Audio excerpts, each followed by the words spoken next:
Hey everybody, this isn't something we usually do, but just to say, quick note before this episode, it's a bit gnarly. We talk about some kind of uncomfortable topics. So if that's not something you're into, if you don't really want to hear us talk about kind of the gross exploitation and mass killings and genocide of basically an entire continent, two continents, I suppose, North and South America, then maybe sit this one out. Don't listen to this episode. I don't know. It's not great. It's a sad topic, but we figured, we kind of wanted to do something like this. So just to say, just a warning. All right, see you on the other side.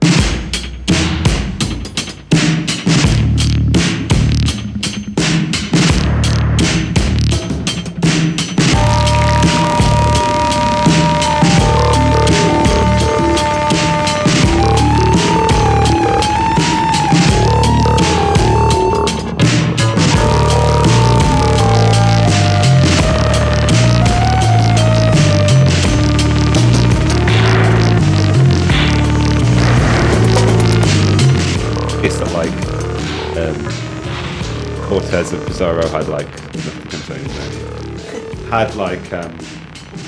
very few soldiers with them, and maybe it's just a technological thing, right? Like, this is, what? They just had technological means that Well, that's the thing. You ever read any Jared Diamond? No. He's like, you have to watch his National Geographic dumbass special when you're in school in America. It's called Guns, Germs, and Steel is the name of it. And honestly, I don't know. Jared Diamond, I'm not the biggest fan because he is pretty bourgeois, but like his whole idea is that he's making a quote unquote materialist argument for why that exactly what you're saying was able to happen. Why were like Cortez and a couple hundred guys, able to just decimate these empires. And he says it's because of guns, right? Germs and steel. And then he also says that it's fear. Like, how do you quantify that? But mainly it's the guns, it's the germs, and the steel. And that if you have those things and the other people don't, there you go. What are you going to do? Obviously, Jared Diamond doesn't take into account anything about modes of production or economic theory or anything like that. But still interesting. There's an essay we could read called The Arrow of Disease. Yeah, there you go. Good. Yeah, I'm just going to fix this thing. Are you recording this? I am. I've started. I just didn't want to. Fixing this thing is going to make a lot of noise. So Okay. I was like, I don't want to cut Jack off with all the. Hello. Me fumbling with my mic. Okay. He might want this to be a cold open or something. Who knows? We've started doing the cold opening. We're not a cold open, but It's not a proper cold open. we've started just talking. Oh, I see. This we have started. Yes. We started doing it. What was I going to say to you? Last week, the sound levels were just perfect. On the Not on the baseball on the episode. McNair one, no. On the McNair one, On the yes. McNair one, it was Oof. it was just Oof. Ooh, it was perfect. That was perfect. episode 50. Oof, we got it. 49, but yeah. 49. God damn it. Oh, this is 50. This is 50. Happy 50 episodes. 50 Dan. whole Holy fuck. episodes. That's actually insane. Jesus Christ. We've got something huge planned for 52 for the 1 year special. It's Massive. going to be Massive. We got Obama coming on. I think I made that joke last time, but what are you going to do? Yeah. Welcome. Yeah, welcome. Yeah. Welcome, yeah. Okay. I mean, we never do. We could start. We Well, could start doing a kind of intro. I was going to say. Welcome to the show. Oh, no, we do cold open. Yo, what's up, everybody? It's your boy. Do people do that on podcasts? I don't think so. I was going to say it's almost broad bean season again, Dan. And I've been putting off planting broad beans. I've been putting off planting garlic. Is it because you're just not willing to admit the season is here? Yeah, actually, the time is nigh. Well, then I'd have to go walk basically and get some winter. cloth. Yeah. Or you'd actually have to go up to the allotment and do some work. Yeah. Well, and also just go and get some. What's broad the stuff? broad beans and garlic. Broad beans. No, I've saved broad beans to plant. Nice. That I harvested and dried, and hopefully they'll work. So we'll see. See, you didn't eat them all like some kind of glutton. Some kind of glutton. Yeah, exactly. I only really figured out one thing to do with broad beans, and that was just Fry them up. Yeah, exactly. Yeah. They're good. What else are you gonna do? All right. Well, we're back again. Post baseball episode. Yeah, I hope you'll be everybody happy to enjoyed. know, Dan. Oh, tell me about the baseball. Last night, How did AL the Giants do? wildcard series. Giants haven't started playing yet. Oh. Son of a bitch. You mean it was the most exciting night in baseball and the Giants weren't playing? Interesting, intriguing. No, it listeners, was- no, I don't know anything about baseball, but I am adopting the Giants as my team just to piss Jack off, Yeah, great. or in an effort Sick. to like rile Jack a little bit. Sick. I love that. Yeah. Yankees played the Red Sox last night. Nice. Yankees lost, Hooray. which we kind of love to see. Yeah. And I called the score. The night before, I texted my dad and my brother, and I said, 6-2 Red Sox. Garrett Cole's going to give up a lot of runs. I think I said he was going to give up like 4 runs in 3 innings. He gave up 3 runs in 2 innings. So it wasn't exactly perfect, but hey, I called the score. And I'm calling tonight's score. And did you like Dane in from looking at tea leaves or something? Or? I was just kind of like, Garrett Cole isn't clutch, and he kind of sucks, and I think the Red Sox are going to win easily. No, I was like, it just seems like it's So he gonna has be some 6-2. wisdom. He has some wisdom. And tonight, I'm betting, because it's the Dodgers on tonight, no one-game elimination game. By the time this comes out, Yeah. it'll have Everybody already will be happened. know. Everybody will know. Yeah. I'm calling it 9-8 Dodgers in extra innings. So there you go. Okay. That's my call. So 100% so far in the playoffs. And there you go. Yeah. Go listen to our baseball episode, everybody. Our baseball episode. We finally did one. Very exciting. What are the playoffs? The playoffs aren't the postseason, right? The playoffs are. Oh, yeah, they're the postseason. Okay. So, very exciting. All right. It's stupid because the Dodgers are like the second best team in baseball, and they have to play a one-game elimination game. So it's like, oh, those 162 games didn't really matter. Doesn't really matter at all. What are you going to do? Anyway. Anyway. We could do hours of Jack teaches Dan's like, Dan enough. baseball. Enough. I'm down for it, but I'm not sure whether putting out our communist podcast under the guise of, putting out our baseball podcast under the guise of being a communist one. Oh, Not going to fly for very long, I don't think. you know what we can talk that relates to communism? IATSE, who we talked about recently, voted to strike. They had like 98% voter turnout. 99.3% of everybody in the union voted to strike. And immediately the producers were like, okay, let's talk. So there you go, folks. It works. What do you know? Nice. So yeah, shout out to them, I guess. Yeah. Congratulations. Yeah, well done, folks. It works. Yeah. I mean, potentially it's just the producers waiting until all they're done shooting for the seasons. Everything's So, done. yeah, so, whatever. I don't know. But yeah, look at that. It works, folks. Collective action, I guess. So yeah, well done. Well done, everybody. Well, Dan, we had a bit of a depressing read this week. I think we should say we haven't really ever done anything, I don't know, disturbing, I guess. Is that the right word? We haven't ever done anything that's like emotionally really super hard to deal with. We watched, some of the Devil's Chessboard stuff was gnarly. Patrice Lumumba, those stories were gnarly. Some of the McNamara stuff was gnarly. But, wow, we went into it this week. Yeah. Bit of a bummer. Yeah. Sad. Sad. Almost horrific beyond imagining. Yeah, I think it is. I mean, I think the numbers that get thrown out in this book, you cannot imagine. Yeah. So yeah, everybody. Hey, cool. Welcome to the show. Welcome to the show. We Buckle up. because we read one chapter again this week. And an introduction. And kind of a preface. This week, Dan, we read the first chapter of Open Veins of Latin America, 5 Centuries of Pillage of a Continent by Eduardo Galeano. Part 1, Mankind's Poverty as a Consequence of the Wealth of the Land. Chapter 1, Lust for Gold, Lust for Silver. It kind of sums it up. Yeah. This book was written in the 70s, I believe. 1971. This copy came out in 1973. And it is just that. It was published by Monthly Review, so it is a lefty book, but it is a chronicling of the colonization and continued exploitation of Latin America. And this week we read the chapter that was basically the early history. It's kind of from colonization until the emergence of capitalism. And I'm really interested to talk about this, partly because we haven't really gotten into a lot of like concrete examples of the suffering that comes along with capitalism, to kind of, edge back a bit, I guess, from the theory and kind of be like, well, how does this actually affect people's lives, the majority of people on the planet? And also because we were just talking off mic about how this relates and perhaps can kind of conflict with Ellen Meakson's Wood, Origin of Capitalism stuff that we've read. But before we get to all of that, what'd you think? I thought it was very good. Mm. I thought it was, as you say, desperately saddening. Yeah. As the title of the book implies, it is a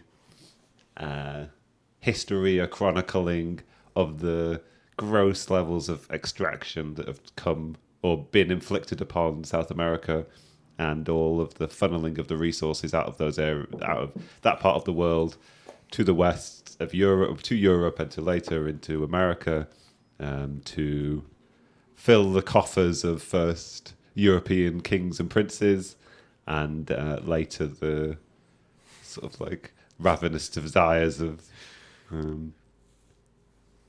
don't know, capitalists. Yeah, capitalists, imperialists, Robert McNamara's. Oh, gets a name God, drop.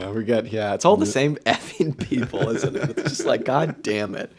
But yeah, no, it was very good, and a sort of very readable, very visceral, very sort of quotation-filled, narrative-rich, and just very gritty telling of the history kind of thing. Yeah. With replete with sort of statistics and numbers that sort of like would make one weep if they weren't so disbelievable. Yeah, I suppose. exactly.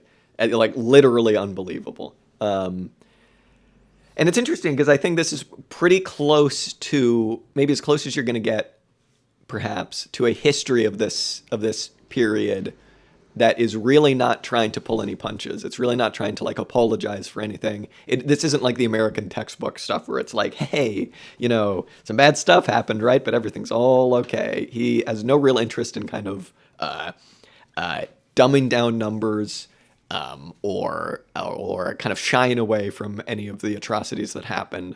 To give one example, he says that there was one mine, a mountain called Cerro Rico in Potosi in Bolivia, where he says that over 3 centuries, 8 million people died in the mine. And it's just like, it's just like, what are you supposed to do with that number? It's like a number larger than the Holocaust for one silver mine. And it's like, where's all that silver? It's just got to still be in circulation, still be being traded, still being bought and sold. And yeah, it's just like, what are you supposed to do with that number? Mm-hmm. It is stunning. It's just, and this part of the book was just rife with stuff like that. Yeah. When you, what's laid out very starkly is the reality of life in this part of the world prior 1492 and the sort of like the initial process of colonization, comparing that to the existence of the natives, at least those ones that weren't killed in the sort of various genocidal wars that happened, or the mass dyings that were the result of all of the diseases that were introduced to this part of the world.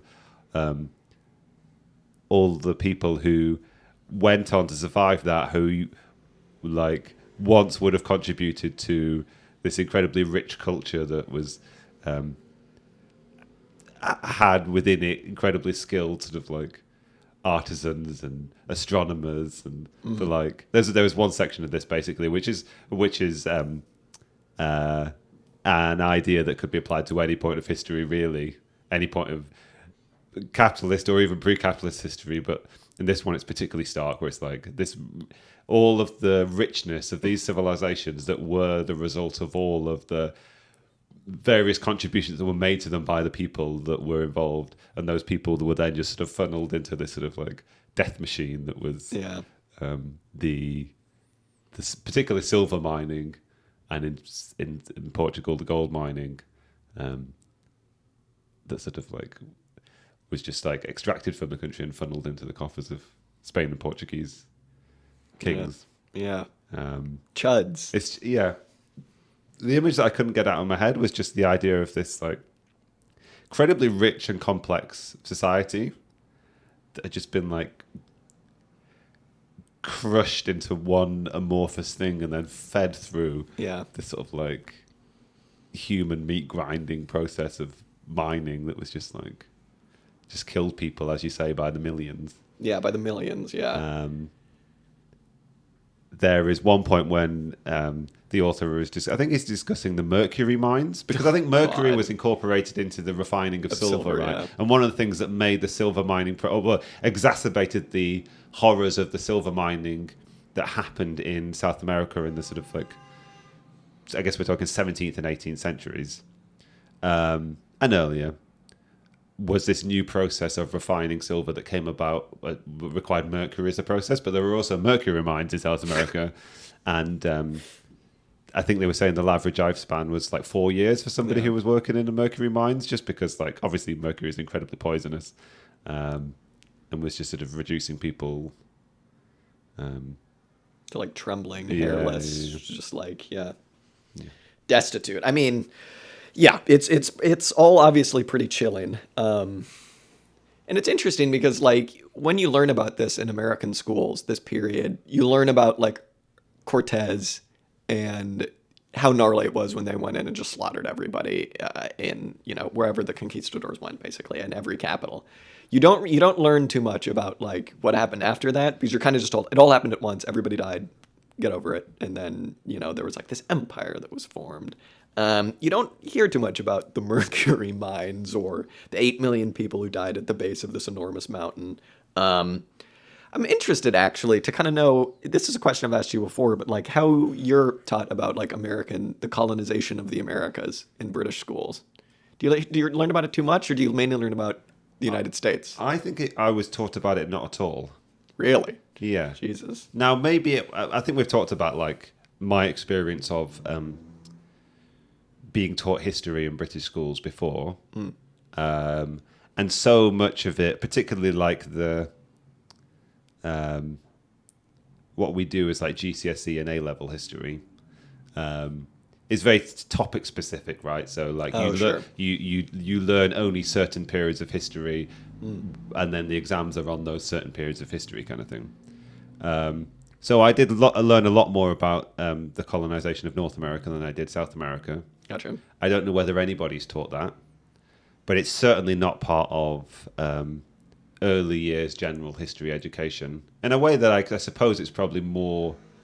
I don't know. I guess what I'm gathering from what you're saying is that it is more common in the US than it is here. Yeah, and mainly, I suppose I'm coming. But is it just a kind of like, hooray, Columbus Day, and like? Yeah, nowadays it is a bit more like, okay, Columbus was kind of personally responsible for the deaths of like a lot of the people on many Caribbean islands that they just don't exist. The Taino, they don't exist anymore, kind of just because of Columbus. You do learn a bit about that, but I suppose you also learn about Spanish colonization, because I went to school in California. And California was part of the Spanish Empire for obviously a really, really long time.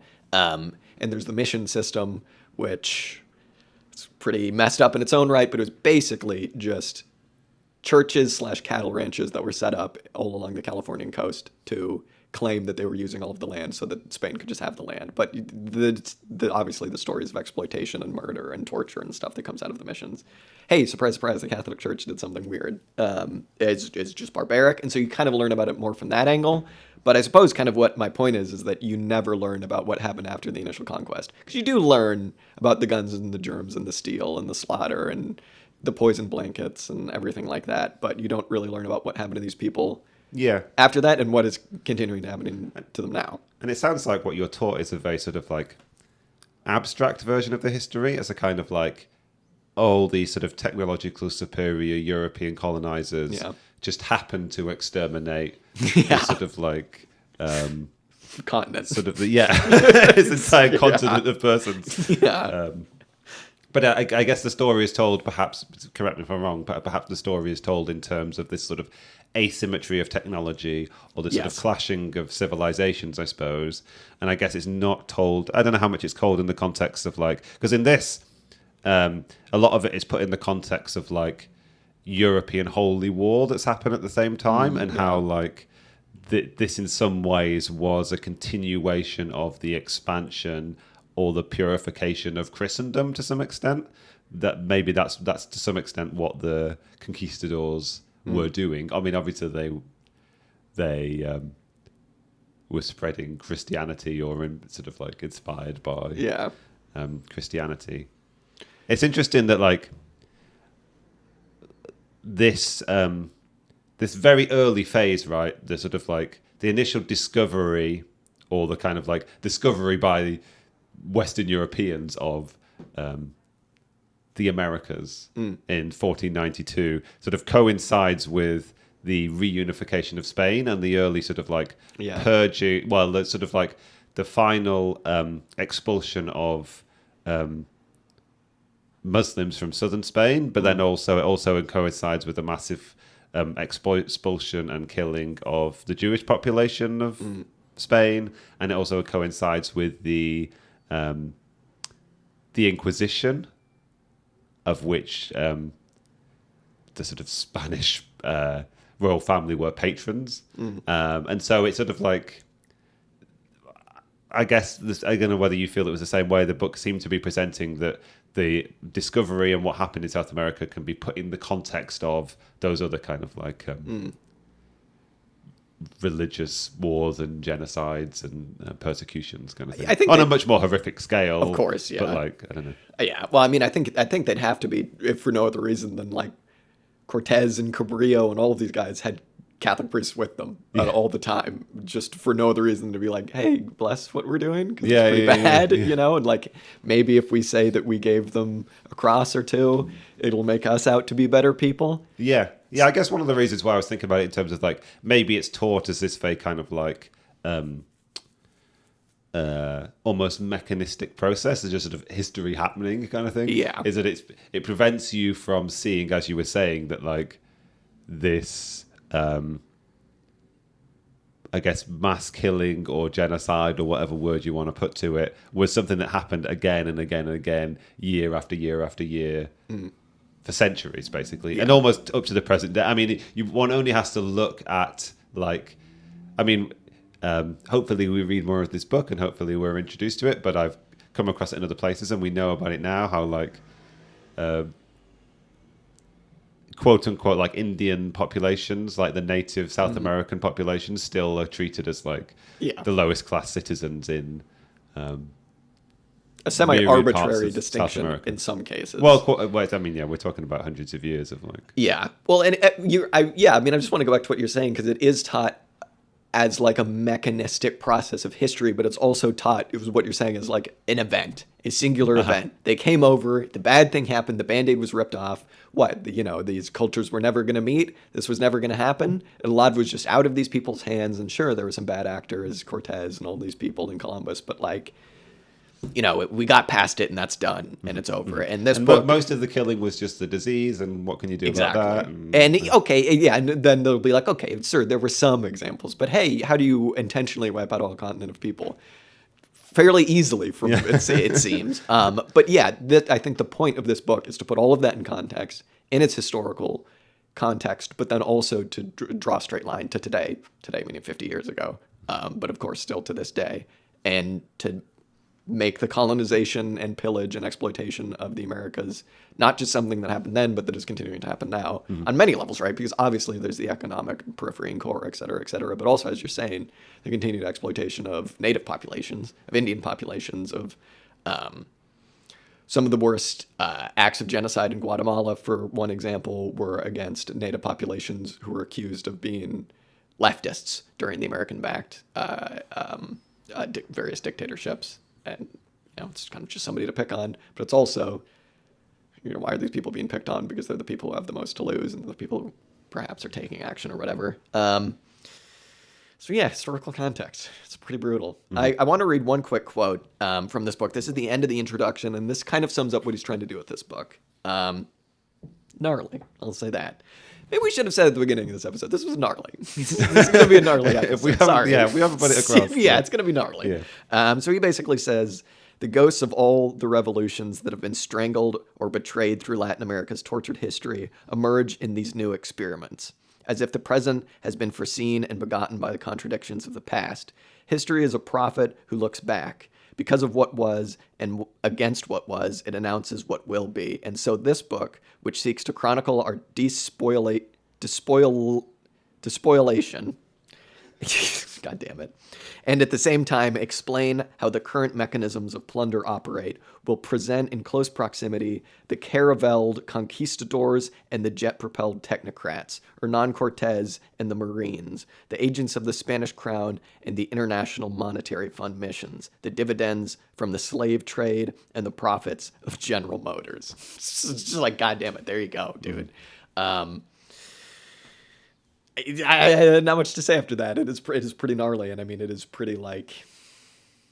I know he's been canceled for since ages long past, but Louis C.K. has this kind of very cringy bit where he talks about how to exist in kind of modern age is to kind of be a little bit evil, because with the money that you could be using to like feed a number of people, you buy a car, right? And it's like, okay, yeah, whatever, Louis C.K., all right, whatever. But that's kind of like something similar that's going on when you read this book, is it's just like, okay, everything's still implicit, and we like to put this history behind us, but it's not to say that we are complicit, but the current economic mode is completely complicit in the continued exploitation and suffering of these people, and it's never stopped. I suppose is what I'm trying to say. Yeah, I mean, the as we've already said, the one objective of this book is to demonstrate a continuity, and for doing that, it is to be lauded, because it is something that I guess we can quite often forget. Yeah. I mean, I guess I was about to say what one does about the sins of the past. I don't know. Reparations, I guess. Yeah. But if that's even what's good enough or what's wanted, but Yeah. Also Or- perhaps socialism. Yeah, well, exactly. I was going to say what Cliff said. What Cliff said that Kropotkin said about what are you going to do with your life? You're going to be a doctor, you asshole. Fight the actual disease. Be a socialist. So, that's what you could do, I suppose. Cliff said that Kropotkin said that Che Guevara said. Yeah, exactly. The guy from the T-shirt said.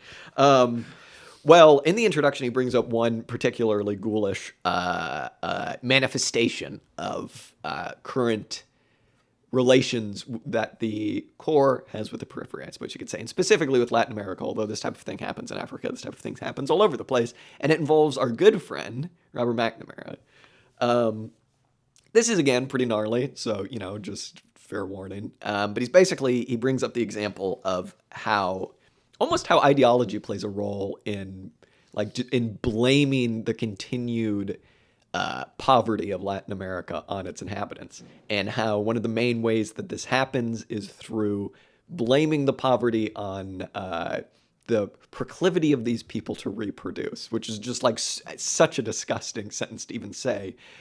But he brings up how Robert McNamara and all of these ghouls said, well, if only these people would stop having kids, then they wouldn't be so poor, these gosh darn Catholics or whatever. McNamara might have been a Catholic, I don't know. But suffice it to say that over the years, there have been various attempts to do the humane thing, quote unquote, and introduce birth control devices to these countries as kind of like a guise for what's really exploiting these people, which is a international system of production for profit. And blame it, I guess, just on these people who keep having kids. And that is like something that he uses to frame the book, and sets up the moon, I suppose you could say, in a very depressing, concrete example of how these things still function, right? And yeah, we were laughing because it's like you hear that this, the goddamn Gates Foundation doing this in Africa, but it's like, like this stuff does continue to happen. Implausible. Like, Not yeah, implausible. exactly. Yeah. God, Jesus Christ. Yeah, I'm pleased you bring that up as like a general narrative that we're exposed to all the time, or that comes and goes throughout history, kind of thing. Like, because you're right. Like, I was thinking about it in this context, but I hadn't thought about it in terms of how that argument is also applied to Africa in a lot of ways, right? This ballooning population and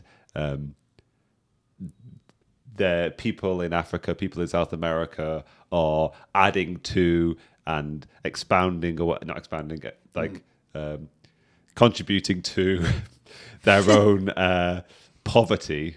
Yeah. And I guess in various ways, it is their choice. Yeah. And it's not something that's being inflicted upon them. Like, they're at fault. Yeah. And I mean, like, you hear it. I mean, like, I guess it's so obvious an example that's sort of trite to say, I don't know, but like, you hear it from this government in this country now. Yeah. Of course. If we like, if people don't want to lose the £20 uplift that's currently been given as part of like the state's social security for the unemployed and the underemployed, they should just go out and get other jobs. Yeah. Because clearly, if they're not getting more better paying jobs, they're just choosing poverty. That's the argument they keep trotting out, and we can't like encourage them to choose poverty. So we can't incentivize this choice. You know, like, it's 20th and 21st century phrenology is literally what it is. Yeah. It's just a way of being like, ha, that's not my fault. Look at them having kids and living a normal life. Yeah. And obviously, it's the myth of overpopulation, right? Yeah. I mean, I got very confused reading through this section in the introduction because the author goes on for so long about all of these people who are expounding this argument that there is this sort of population crunch coming, and there is this sort of population time bomb going on, and that South America is going to reach a point of crisis where the population is so young that it sort of like can't be supported in some way. I almost thought that the author was actually expounding his argument. He went on so long about it. But then, of course, he does get to the obvious counterexample, which is like, I mean, I guess the obvious argument, the argument that he's making is that if the populations of these countries were allowed to administer their own economies without these sort of vulture capitalists coming in, they would be able to supply all the things that they need, kind of thing.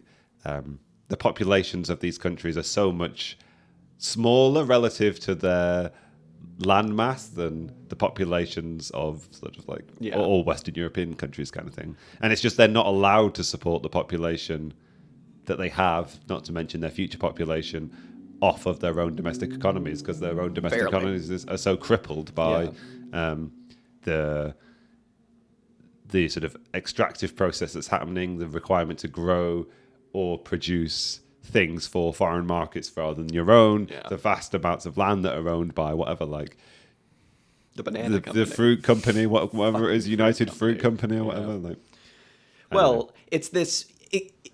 I mean, the main point of this chapter, right, is that the inhabitants of Latin America have since Columbus been prisoners of their own wealth, and it speaks to this just like knuckle dragging contradiction that you hear constantly trotted out, no matter where it is, whether it's in Africa or Latin America or anywhere that's constantly exploited, which is, look how poor these people are, what a bummer, but then also like, wow, look how wealthy this land is. You know what I mean? And so it's like you can't square that in your mind in any kind of capitalist sense. So really what he's saying is like going back as far as like the days of Potosi or the days of like, when gold and silver were what was being extracted. They were prisoners of their wealth because they had too much wealth and they were just constantly being exploited. And today, he says it's iron, but it's also now it's manufacturing. And so it has nothing to do with like, what a poor continent, what a horrible place to live. So unlucky these people. Or even like, wow, if only they'd work harder. He's really saying you can only pin the blame one place, and that's exploitation, imperialism, and capitalism, which, hey, weirdly enough, all go together very nicely. He also makes the point that he says very recently in 1968, but of course this bullshit is still going on, what native populations there were left in Brazil were constantly being strafed by machine gun fire from helicopters or given arsenic, insult, or just outright just murdered to get them off their land. He says that, what was the example he gave? The Castelo Branco dictatorship.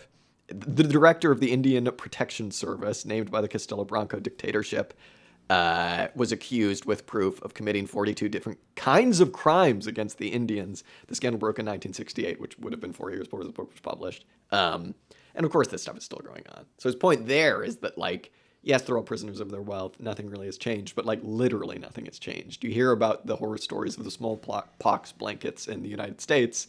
It's still going on. That type of thing still happens. Mm-hmm. And in some ways, that idea of like the person who is there ostensibly to protect and preserve those Indian populations in the Amazon is actually their chief sort of like prosecutor or chiefly responsible for their extermination, or at least tacitly involved.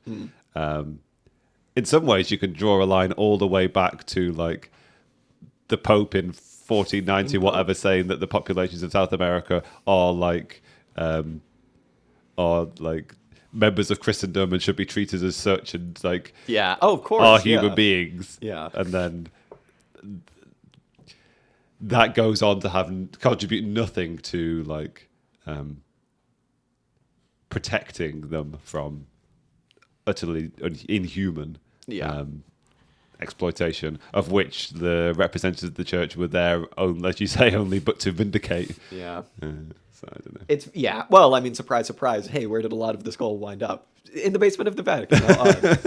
It's so disgusting that it's like I heard somewhere that Or in like St. Peter's Basilica or yeah, whatever. exactly. Oh, fucking Christ. Or in the bank account of a banking family with the funny name the Fuggers, which made me laugh.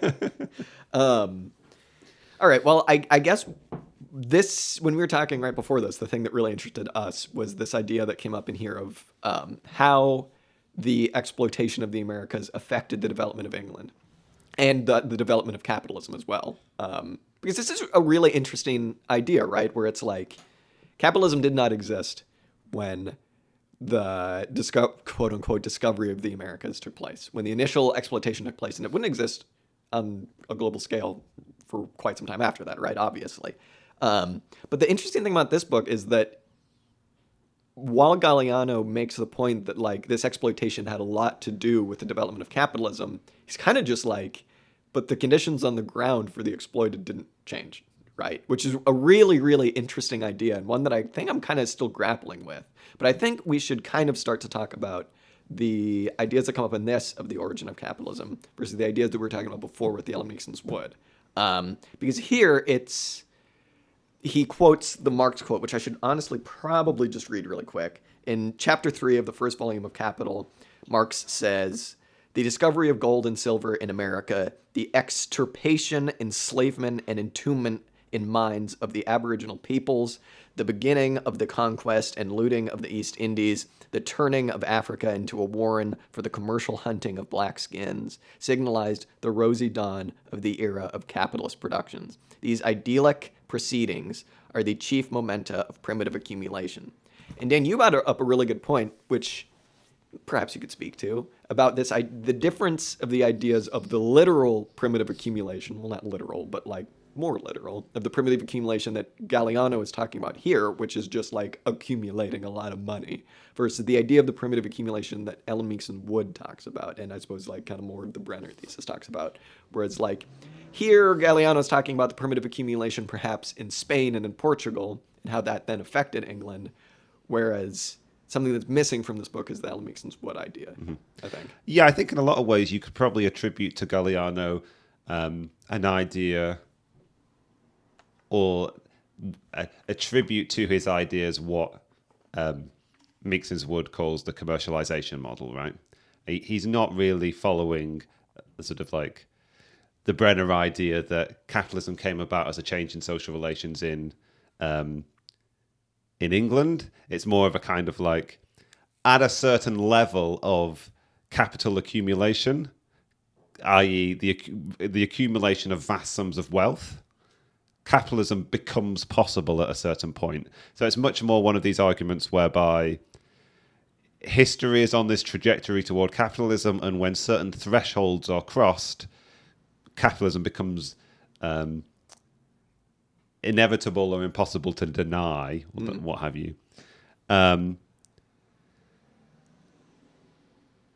Meakson's Wood makes quite a lot about makes a lot of Marx's discussions of this quote unquote so-called primitive accumulation, and I think to some extent, to some people, primitive accumulation means simply that, something what we were just describing. Like you have to accumulate a sufficiently large pot of capital before you can then begin to invest it and behave in capitalist ways.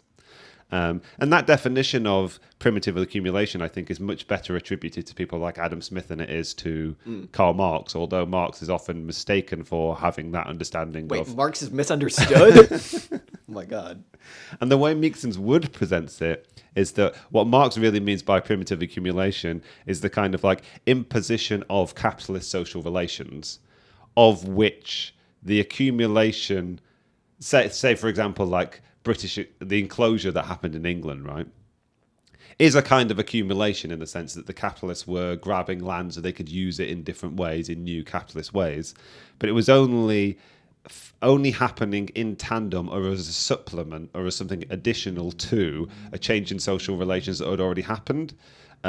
So through Brenner and Woods' interpretation of Marx, primitive accumulation is, or the accumulation of capital as inputs to the capitalist mode of production, is something that's secondary to a change in social relations that's already happened. Galeano does a lot of work of criticizing the Spanish in particular and the Portuguese as well for accumulating these vast sums of capital and then not acting like capitalists. Yeah. It's almost like he's making a moral critique. I mean, it's quite easy to pour moral scorn upon the aristocratic class of, I mean, I guess any country, but Spain and Portugal in particular, and the way they're presented, and also like the various ruling classes of these various imperial cities in South America, like Potosi in particular is the one that's described as being like incredibly lavish and kind of like I don't know, a hive of scum and villainy, beset by debauchery and what have you. I don't know. Alongside the mass slaughter, of course. Yeah. Well, other than that, So I guess So Galeano is pouring this sort of like moral scorn upon the Spanish for not being sufficiently capitalist. Because if you adopt a certain interpretation, they've accumulated a lot of capital, they ought to suddenly behave like capitalists. Do capitalism. Yeah.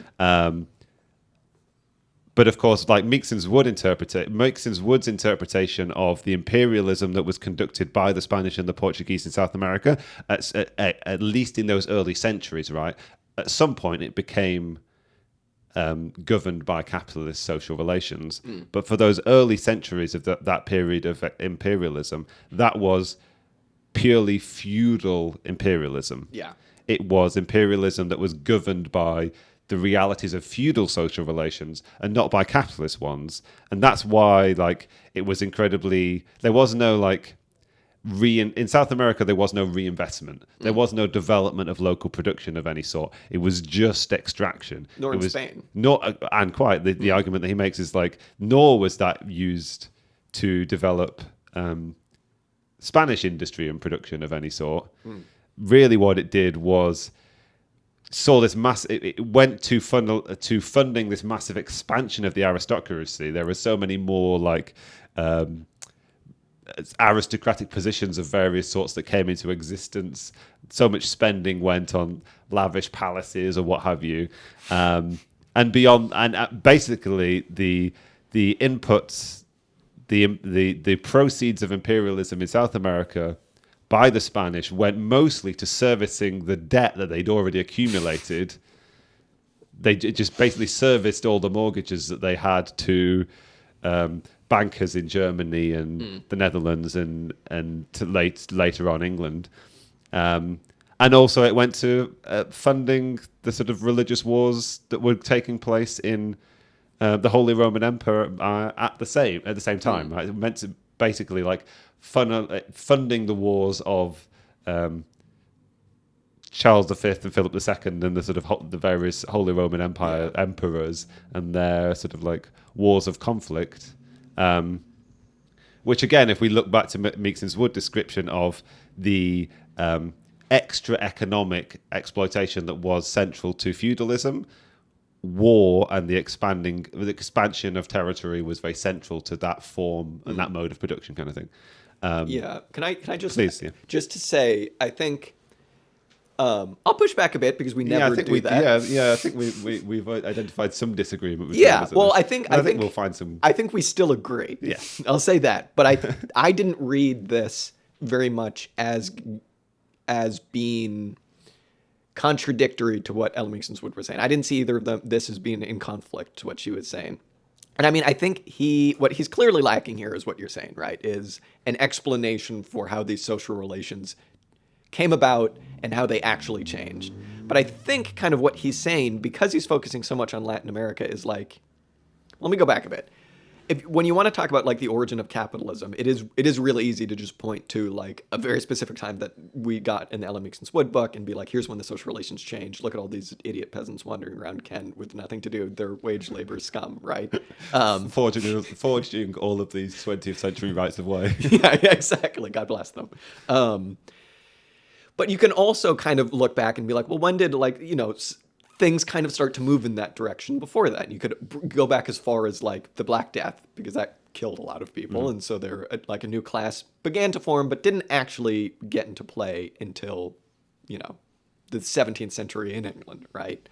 So I think it's kind of something similar, what Galeano is saying here. He isn't necessarily saying that capitalism came about because of all... he kind of is. But he shouldn't be read as saying that capitalism solely came about because of all of the wealth. Just these like this ludicrous amount of wealth that was taken from... Like, I think he says at some point that... Yeah, there was like a point where I think the amount of wealth that was coming in was like 3 times the total wealth that was in all of Europe. Yeah. Just like all at once or something. I've written down between 1503 and 1660, 185,000 kilograms of gold, and wait for it, 16 million kilograms of silver. Jesus Christ. Yeah. How many boats does that take? Which, as you say, was like 3 or 4 times the reserve of all gold. of Europe. Yeah, It's all just, of Europe. so yeah.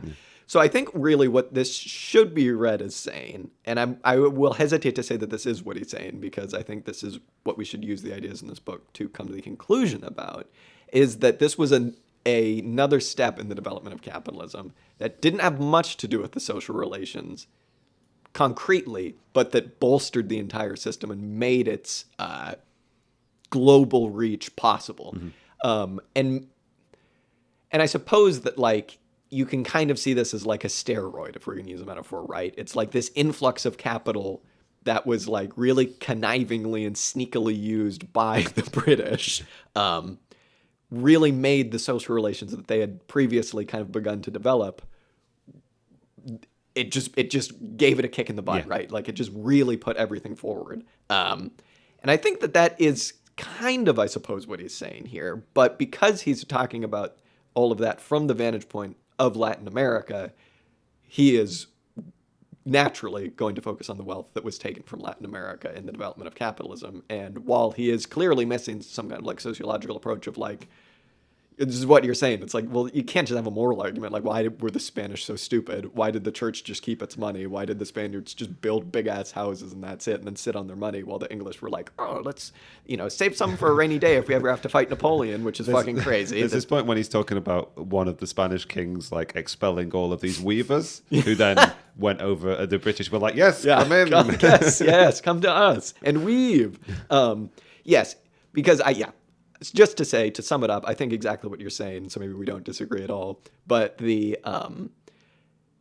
should not be read as an explanation for how capitalism came about, but perhaps how much of a role imperialism and the wealth that continues to be extracted from Latin America and other places, much like it can contribute to the development of capitalism, to a necessity of capitalism, and how perhaps exactly just what I just said, that it shouldn't be a moral argument for why did these dumbass Spaniards do this and why did the English do that. It was because these social relations existed in England and not in Spain. Yeah, I think what Galeano wants to say is that it was the exploitation, maybe exploitation feels like too light a word. Yeah. Like the gross levels of extraction of wealth from South America that made European capitalism possible.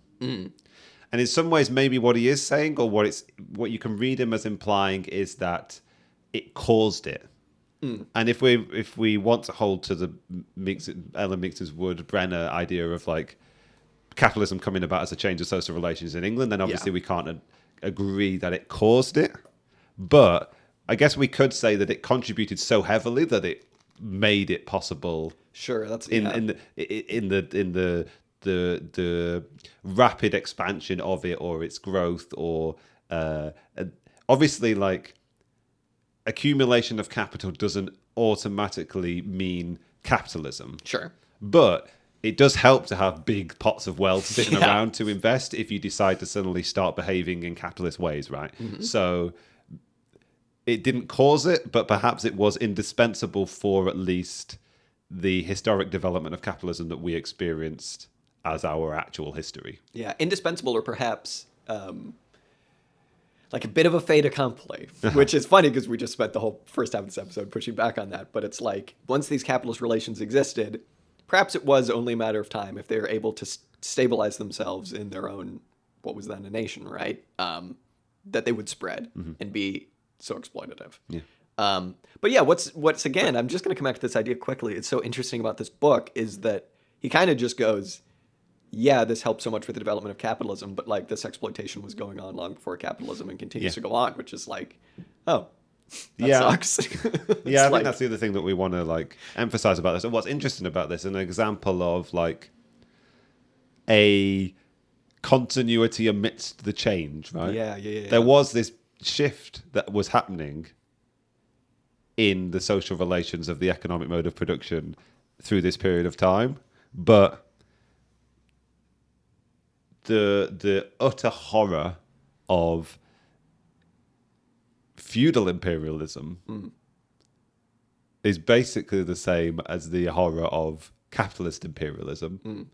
I don't know, maybe the capitalist one is worse, but like more stable. We're dealing with such grotesquely large numbers. I mean, it's beyond quantifying, isn't it? So let's just say it's the same for the sake of argument that like there is a grotesque human continuity that cuts right through any sort of academic discussion of like changing modes of production kind of thing. Yeah. Which is the thing that should be focused on, I suppose, at least when reading this book, and is what's meant to be brought to the fore is the continuity.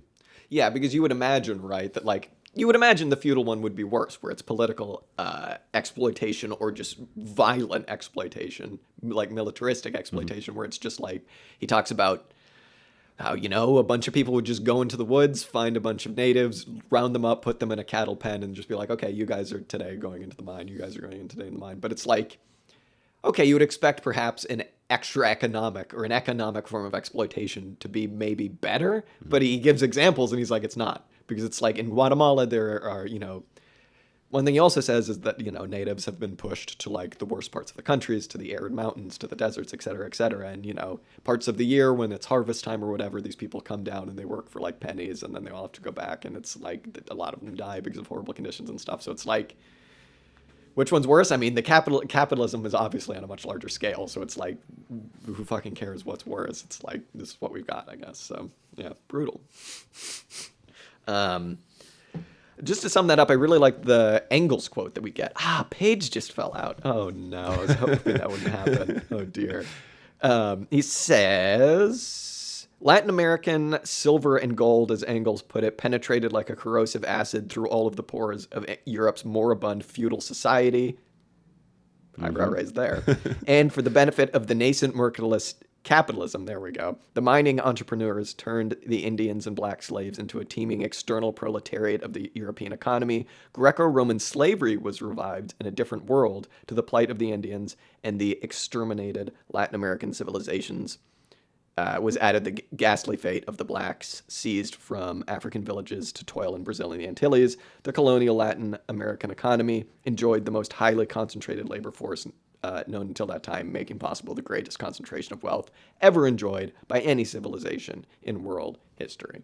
And so, yeah, I guess if you read that as just like, well, they got a lot of money and did the primitive accumulation and capitalism came about, you know, why didn't like Alexander the Great pillaging everything east of the Bosphorus to India, bringing all that back? Why didn't they just do capitalism back then? Which he actually brings up. What about your moves? Yeah, idiots, fools. Yeah, I don't know. It's very interesting. I suppose all I'm trying to say with that is that I don't think that Ellen Meekson's would and what I would like to read this as saying are mutually exclusive. But perhaps maybe they are. I don't know. I don't know whether it matters. Yeah. Does any of this matter? I don't know. Yeah. Well, one thing we haven't really talked about was the pure size of all of these cities and civilizations. And I mean, I don't know. There isn't a whole lot left to discuss in this chapter, but I think it would be worthwhile to just pause on this for a moment. Because again, you imagine like the Aztecs as having like, hey, the one city with the pyramids, and that's basically it. Or, the Inca, okay, they lived in the mountains. How many people could there have been? And he basically says that like in Incan civilization, he's giving high estimates. He's giving like 70 million people lived here. Yeah, was it 70? Because I've written down the wrong number. I think I wrote down 17, but I feel like it ought to be 70. 70. Whereas like the population prior to 1492 is like 70 million. Yeah. And like by 1650, it's down to like 3.5 or something. I put an million. exclamation point next to this sentence. The Aztec capital Tenochtitlan was 5 times larger than Madrid and had double the population of Seville, Spain's largest city. And in Peru, Pizarro met an army of 100,000 people. That would have been a massive European city. That's just like, yeah, it's insane. And when he does go on to detail like the engineering feats of these civilizations, I didn't quite understand what was being described. Maybe you understood it better. The efforts that were made to basically create Mexico City. Yeah. Yeah, so Tenochtitlan, so awesome. It was a swamp, basically. Yeah. And I mean, the story is that like the people who founded it, they were like, we're going to wait until we see, I'm going to get this wrong, but it's like until we see an eagle eating a snake on a cactus or something like that. And then they're like, okay, I don't know Sounds about that. like Western propaganda to me.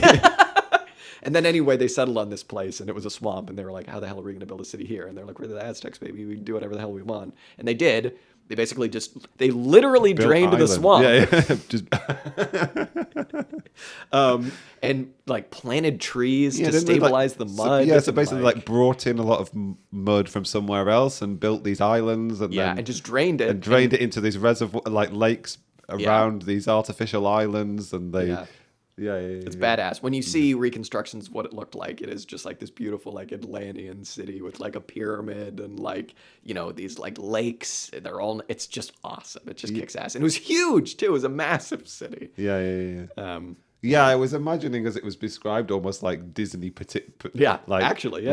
depictions of these cities, but really maybe that's what they were like kind of thing. Just with a hell of a lot more people. Grandeur. And obviously their size and their scale. I mean, and the sort of like incredible feats of agriculture that went to supporting these cities and these vast populations, and lives and lifestyles and forms of work and living that these people were ripped away from. This sort of like the civilizations and the ways of living were just utterly decimated. As we've already depicted. But and just in a really like gnarly way, because I think a lot of the irrigation and the agricultural techniques, as you're saying, that a lot of these people were putting into place were like pretty unfathomable to Europeans, especially when you consider these people didn't have like the plow or like use the wheel very much. That's just like, wait a minute, how the hell did these people do it? I think at one point he said that some English asshole was like, or somebody Humboldt. was like, it's going on about Humboldt. He was like, in Europe, it would have cost 30,000 pounds an acre to do this. And it's like, okay, whatever the hell that means. But I really hate those when they're sort of like, what would it have cost in today's labor cost to do something like in a different mode of production 500 years ago? It's like when you hear communists be like, oh, consider what the GDP would be like if we could only do socialism. It's like, wow, if only we could get the GDP higher. But anyway, obviously there was the disease. Obviously there's all of this, but there was just the complete ruining of these like extremely sophisticated agricultural techniques because basically they're just terraforming. They were taking deserts and making them like lush gardens for growing corn and potatoes and tomatoes, all of the stuff that you consider to be good European food, which actually came from the Americas, sweet potatoes. These people were eating, and they're eating well. And so then, basically, when these assholes kidney beans, isn't it? Kidney beans and white beans, but not the broad bean. Oh, maybe the broad bean, actually. I don't know. But basically, once the Europeans came over, they just destroyed intentionally or unintentionally all of these agricultural systems, and that's again what went back to being deserts again. Exactly, and just what led to massive population drops again. So when you read these numbers of like, okay, the people who lived in like Western South America could have numbered at 70 million people. How could you possibly kill that many people? It's like, just destroy all their food sources and give them disease and then murder the rest. So there you go. Work everybody to death. Yeah, Jesus. As I suppose kind of obviously still continues to be done. We should come back to this book. Absolutely. The last chapter, which would be classic us if we read the first and the First and last last chapter. It's called The Contemporary Structure of Plunder. And it talks contemporary 50 years ago, but contemporary enough to how modern capitalism operates in these places. Yeah. I mean, we could just we could read it as a history of the 70s. capitalist exploitation of this era, this region during the 50s, 60s, and 70s. Yeah. Which would be incredibly enlightening, particularly in the context of the Devil's Chessboard reading. Yeah. Yeah, Jesus Christ. Yeah. I remember when I was a kid, I was lucky enough to do traveling with my family, and one of the places we went to was Japan, and we went to Hiroshima, and I was 10, and it was one of the most disturbing experiences of my life, for obvious reasons. I mean, when you go to Hiroshima, a lot of the original buildings are still left standing. You go to the museum, and it's just hard to deal with, especially if you're 10. But then when I was in high school, me and some friends, when we were like 15, went to Guatemala. And my friend's grandma picked us up, and we went to Guatemala City. We drove around there for a bit. And it was pretty hard to come to terms with, I think, when you're that young. Because it was like, growing up in California, you have this idea of maybe like a state level of imperialism. And I mean like in a United States state. Because like you go to the Central Valley, and it's like feedlots as far as the eye can see, cows stacked on top of each other, and farmers whose water was stolen 100 years ago, and basically like all of the towns that I almost said Che Guevara, Cesar Chavez visited, and that are very poor and agricultural communities. And you go, okay, this all exists so that like the assholes in LA can have like a quarter pounder and pay like 25 cents. But then I remember when I went to Guatemala City, it was like, you look out as far as you can see, and it's just like these cinder block houses with tin roofs. And it's just like, that exists under the current mode of production so that we can have t-shirts that are $5, right? And it's just like, I think for a long time, I kind of maybe stayed being a liberal because I was just like, what are you supposed to do? This has to happen because I like the t-shirts that are $5, but it's like, just don't produce for exchange. Just fucking produce for utility, and it's just like problem solved. I don't know if I have too much else to say on that other than just like it needs to change. And I mean, we have our complaints about our shitty jobs and all of that, and it all fucking sucks and whatever. But it's like stuff like this is important to read because then you go, all right, this is how it really is. These are the real reasons we need to change things, not just because I hate my 9-to-5 job. You know what I mean? So, yeah. And I think it's also important not to do the liberal like guilt trip of people and be like, isn't it so sad? Donate $5 to the Cleft Palate Foundation or whatever. The only way things are going to change. Let's go and euthanize some. Yeah, exactly. Let's go and sterilize some. Donate $5 to the Gates Foundation. Don't you feel bad? The only way that this is going to change is if you realize that your struggles are the same as these people's struggles and they stem from the same place. And while they're not on the same level, perhaps for a lot of you listening to this, they stem from the same source. And so as Cliff would say, as Kropotkin would say, as Che Guevara would perhaps say, what are you going to do about it? You're going to be a socialist. So there you go. Amen. Don't know what we're reading next week. It should be good, though. And then the week after, the big stuff. It's going to be banging. It's going to be banging. Good stuff. Good stuff. Yeah. There you go. Here we are. I guess it's the end. Here we are, folks. The end of another week's episode. Thank you so much for listening. Fun. It's been, despite the horrors of this reading, it's continued to be our pleasure. Yeah. Thank you for listening.